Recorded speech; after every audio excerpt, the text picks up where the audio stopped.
श्री स्वामी समर्थ.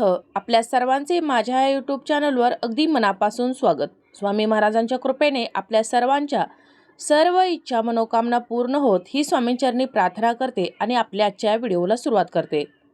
आपल्या हिंदू धर्मामध्ये मार्गशीर्ष महिन्याला विशेष महत्त्व आहे. ज्याप्रमाणे श्रावण महिना हा भगवान शंकरांना समर्पित आहे, अधिक मास हा भगवान विष्णूंना समर्पित आहे, त्याचप्रमाणे मार्गशीर्ष हा माता लक्ष्मीला समर्पित आहे. या मार्गशीर्ष महिन्यात माता लक्ष्मीची पूजा गुरुवारी अगदी थाटामाटात केली जाते. त्याचबरोबर काही ठिकाणी भगवान विष्णूंची देखील पूजा या गुरुवारी केली जाते. तर आपण आज या व्हिडिओमध्ये या मार्गशीर्ष महिन्यातील गुरुवारी उपवास करत असताना, गुरुवारचे व्रत करत असताना एक फळ चुकूनही खायचं नाही. हे फळ खाल्ल्यामुळं आपण केलेल्या व्रताचे, केलेल्या पूजेचे आपल्याला फळ मिळणार नाही. त्याउलट लक्ष्मी माता आपल्यावर नाराज होऊन आपल्या घरातून निघून जाऊ शकते. आणि यासाठीच आपल्याला मी जे फळ सांगणार आहे, तर हे फळ चुकूनही मार्गशीर्ष महिन्यातील गुरुवारी खायचं नाही. आता हे कोणतं फळ आहे, हे या मार्गशीर्ष महिन्यात खायचं नाही, ही माहिती जाणून घेण्याकरिता व्हिडिओ शेवटपर्यंत पहा. त्याचबरोबर चॅनलवर जे नवीन आहे त्यांनी चॅनलला सबस्क्राईब करा, जेणेकरून असेच येणारे आपले नवनवीन माहितीमय आणि भक्तिमय व्हिडिओ तुमच्यापर्यंत पोहोचत जातील. तसेच व्हिडिओ पाहत असताना व्हिडिओला लाईक करायला विसरू नका. श्री महालक्ष्मीची अनेक नावं, अनेक रूपं आपल्याला पाहायला मिळत असतात. पार्वती, सिंधुकन्या, महालक्ष्मी, लक्ष्मी, राजलक्ष्मी, गृहलक्ष्मी, सावित्री, राधिका, रासेश्वरी, चंद्रा, गिरिजा, पद्मा, मालती, सुशीला अशा विविध नावांनी ही महालक्ष्मी ओळखली जाते. असं म्हणतात की जो कोणी या मार्गशीर्ष महिन्यात उपवास करून माता लक्ष्मीची विधिवत पूजा करतो, त्याच्या संपूर्ण कुटुंबावर माता लक्ष्मीची कृपा राहते. तिच्या कृपेने त्याचं घर हे नेहमी धनधान्याने, सुखसमृद्धीने भरलेलं राहतं. त्याच्या घराची भरभराट होते. लक्ष्मी मातेचा त्याच्या घरामध्ये नेहमी वास राहतो. आणि यासाठीच हे मार्गशीर्ष महिन्यातील गुरुवारी व्रत केलं जातं. मार्गशीर्ष महिन्यातील पहिल्या गुरुवारी या व्रताला सुरुवात केली जाते. हे व्रत स्त्रिया आणि कुमारिका करत असतात. पहिल्या गुरुवारी या व्रताला सुरुवात होते आणि शेवटच्या गुरुवारी या व्रताचं उद्यापन केलं जातं. तसेच या दिवशी भगवान विष्णूंची देखील उपासना, व्रत केलं जातं. यामध्ये शंखपूजेला विशेष महत्त्व आहे. अनेक ठिकाणी महिला बुधवारी रात्री घराची साफसफाई करून, रांगोळी काढून माता लक्ष्मीच्या आगमनाची वाट पाहत असतात. गुरुवारी सकाळी ब्रह्ममुहूर्तावरती सूर्योदयापूर्वी आवळा, फळ, पंचमेवा, शिरा प्रसाद म्हणून अर्पण केला जातो. शास्त्रानुसार माता लक्ष्मीची पूजा केली जाते. आपण जो उपवास करणार आहोत, तर त्या उपवासाचा संकल्प घेतला जातो. त्यानंतर या दिवशी दिवे देखील दान केले जातात. मग दिवसभर उपवास करून संध्याकाळी तिन्ही सांजेच्या वेळेला या लक्ष्मी व्रताची कथा वाचली जाते, आरती केली जाते आणि यानंतर हा उपवास सोडला जातो. मार्गशीर्ष महिना हा आपल्या हिंदू धर्मामधील सर्वात पवित्र महिना मानला जातो. आणि या महिन्यामध्ये लक्ष्मी मातेची आपल्यावरती कृपा राहावी, आपल्या घराची भरभराट व्हावी, आपलं घर हे धनधान्यानं भरावं, यासाठी अनेक सेवा, अनेक उपाय, अनेक व्रतं केली जातात, उपवास केले जातात. आणि म्हणूनच या मार्गशीर्ष महिन्यामध्ये मांसाहार करण्यास आपल्या शास्त्रामध्ये मनाई केलेली आहे. या महिन्यामध्ये कोणत्याही प्रकारचं मांसाहार आपल्या घरामध्ये करायचा नाही किंवा घराबाहेर जाऊन देखील करायचा नाही. आता याविषयीची संपूर्ण माहिती आपण यापूर्वी देखील जाणून घेतलेली आहे. त्याचबरोबर या मार्गशीर्ष महिन्यातील गुरुवारी कोणत्याही तामसिक पदार्थाचं सेवन करायचं नाही. जो व्यक्ती व्रत करत आहे किंवा जो व्यक्ती व्रत करत नाही, परंतु लक्ष्मी मातेची अगदी मनोभावे सेवा करत आहे, व्रत करत आहे, तर त्या व्यक्तीनं देखील या मार्गशीर्ष महिन्यातील गुरुवारी तामसिक पदार्थांचं सेवन करायचं नाही. कोणताही तामसिक पदार्थ खायचा नाही. आता तामसिक पदार्थ म्हणजेच काय, तर कांदा लसूण या गुरुवारी चुकूनही खायचं नाही. तुम्ही या गुरुवारच्या उपवासामध्ये उपवास सोडत असताना या आपण जे जेवण बनवणार आहोत उपवासासाठी, तर त्यामध्ये गोडाधोडाचा समावेश करायचा आहे. गोडाधोडाचं जेवण बनवायचं आहे. पण कांदा लसूण घालून कोणतीही भाजी, कोणताही पदार्थ आपल्याला बनवायचा नाही आणि या दिवशी खायचा नाही. आता आपल्या सर्वांनाच माहीत आहे की मार्गशीर्ष महिन्यामध्ये मांसाहार करण्यास आपल्या हिंदू धर्मशास्त्रामध्ये मनाई केलेली आहे.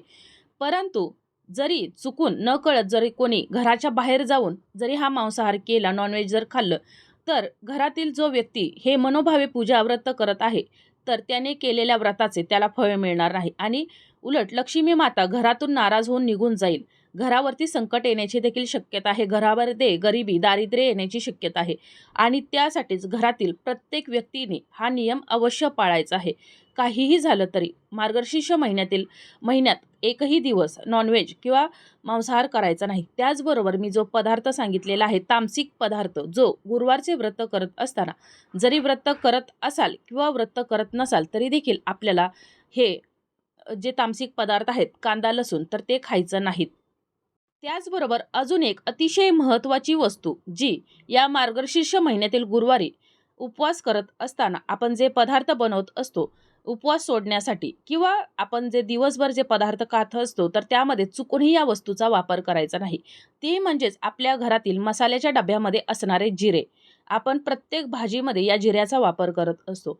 तुम्ही चुकूनही या जिऱ्याचा वापर आपल्या या उपवास सोडण्यासाठी केलेल्या पदार्थामध्ये करायचा नाही. चुकूनही तुम्ही याचा जर वापर केला तर तुम्ही कितीही मनोभावे, कितीही मनापासून हे गुरुवारचं व्रत केलं, पूजा केली, आराधना देवीची केली, तरी देखील देवी माता तुमच्यावर प्रसन्न होणार नाही. तुम्ही केलेल्या व्रताचं तुम्हाला पुण्यफळ प्राप्त होणार नाही आणि याउलट लक्ष्मी माता नाराज होऊन तुमच्या घरातून निघून जाण्याची जास्त शक्यता आहे आणि त्यासाठीच आपल्याला ही चूक टाळायची आहे. या दिवशी जिरा, कांदा आणि लसूण हे जे 3 पदार्थ आहेत, 3 वस्तू आहेत, तर त्या घालायच्या टाळून तुम्ही इतर कोणत्याही वस्तू वापरून तुम्ही हे उपवासाचे पदार्थ बनवू शकता. परंतु कांदा, लसूण आणि जिरा या 3 वस्तूंचा चुकूनही तुमच्या कोणत्याही पदार्थामध्ये तुम्ही वापर करायचा नाही. तसेच या मार्गशीर्ष महिन्यातील गुरुवारी तुम्ही अनेक प्रकारची फळं खाऊ शकता, उपवासाचे पदार्थ खाऊ शकता, परंतु तेलकट आणि मसालेदार पदार्थ खायचे टाळायचे आहेत.